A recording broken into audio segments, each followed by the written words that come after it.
बच्चों हम पिछले क्लास में बेटी की समानता के बारे में मैं आपको कक्षा में बताया था। आज के कक्षा में बच्चों हम मृदुल जोशी के बारे में पहले जानेंगे। बच्चों मृदुल जोशी हमारे 10वीं कक्षा का तीसरा पाठ यानी कविता पाठ माँ मुझे आने दे। इस कविता के कवि हैं श्रीमती मृदुल जोशी जी। बच्चों आपको उस दिन मैं बताया था यानी हमारे देश में बेटी को कैसे कम समझा जा रहा है और बेटी को कम नहीं समझना चाहिए। हम बेटी और बेटा इस समाज में समान रूप से होते हैं, इसके बारे में मैं बताया था बच्चों। तो आज हम मृदुल जोशी के बारे में अच्छी तरह जानेंगे बच्चों। उससे पहले दो बिंदुओं पर हम ध्यान रखना है बच्चों। पहला उद्देश्य है इस पाठ का, कविता पाठ का क्या उद्देश्य है, और दूसरा विधा विशेष। बच्चों मैं अच्छी तरह आपको बताना चाहता हूं कि इस कविता पाठ का उद्देश्य क्या है। यानी इस कविता पाठ का उद्देश्य यह है बच्चों, छात्रों को छंद मुक्त कविताओं से परिचय करवाना। यानी छंद होते हैं ना हिंदी में, उसके बारे में जानकारी देना। यह कविता में मृदुल जोशी ने बताया है। और इस कविता से हमें यह सीख मिलती है कि हम भ्रूण हत्या को रोकना चाहिए और इस समाज में हम सब मिलकर, सब छात्रों से लेकर बड़े तक, राजनेता से लेकर डॉक्टर तक, इंजीनियर, सभी लोग भ्रूण हत्या को डटकर विरोध करना चाहिए। और हमारे समाज में लिंग भेद नहीं होना चाहिए। जब तक हम लिंग भेद करते रहेंगे समाज में असमानता फैलते ही रहेगी। इसके बारे में मृदुल जोशी ने इस कविता पाठ में उद्देश्य के रूप में बताया है बच्चों। और हम भ्रूण हत्याओं पर रोक लगाकर आगे हम सब हाथ में हाथ मिलाकर बालिका शिक्षा को प्रेरणा देना चाहिए। गांव से लेकर शहरों तक हमारे देश की सभी लड़कियां पढ़ें और आगे बढ़े। वे भी पढ़े, सारे समाज को भी शिक्षित बनाती हैं। इसीलिए हम बालिका शिक्षा को प्रेरणा देने के लिए इस कविता पाठ की कवयित्री मृदुल जोशी जी ने हमें बहुत अच्छी तरह बताया है बच्चों। मैं आगे चलता हूं बच्चों। उद्देश्य के बाद विधा विशेष।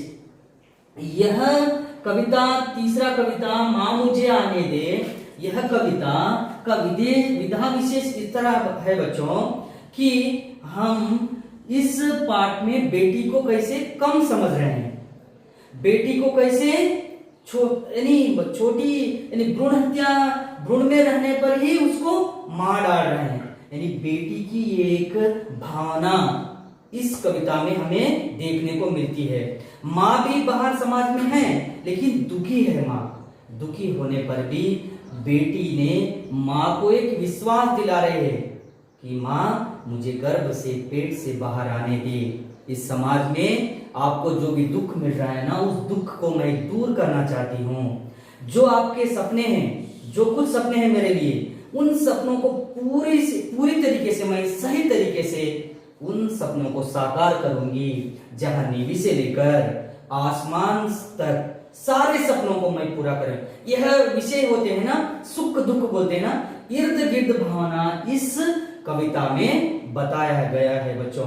और मैं आगे बताना चाहता हूं बच्चों, उद्देश्य और विधा विशेष होने के बाद इस कविता के कवयित्री परिचय।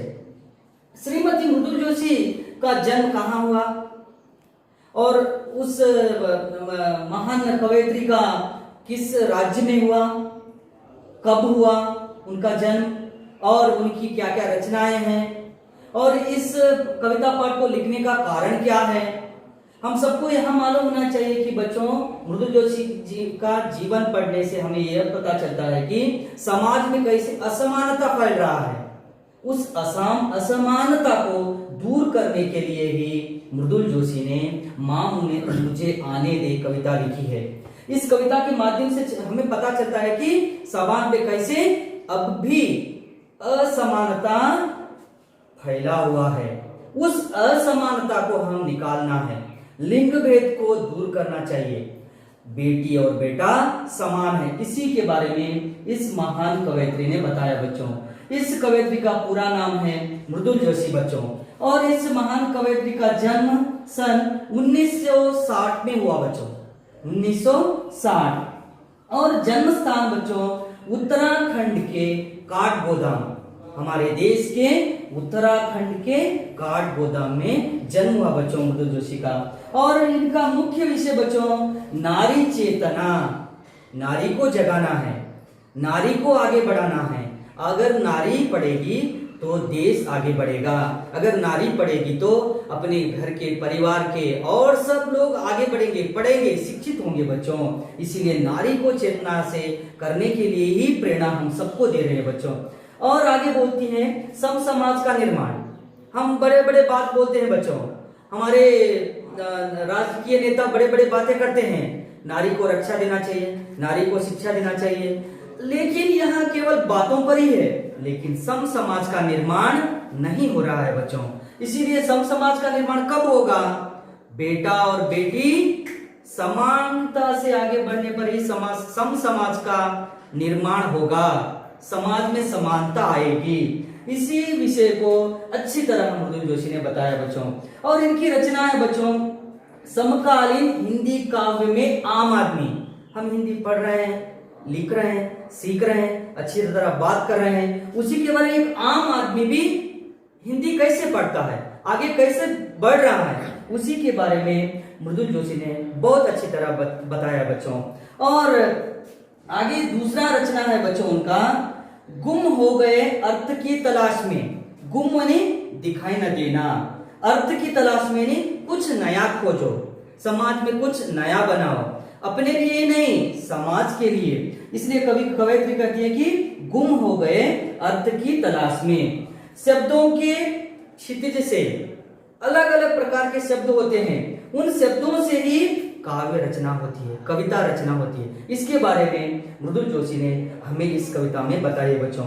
और आगे देखिए दूसरा उनका रचना है बच्चों इन दिनों आदि है। इन दिनों समाज में क्या हो रहा है?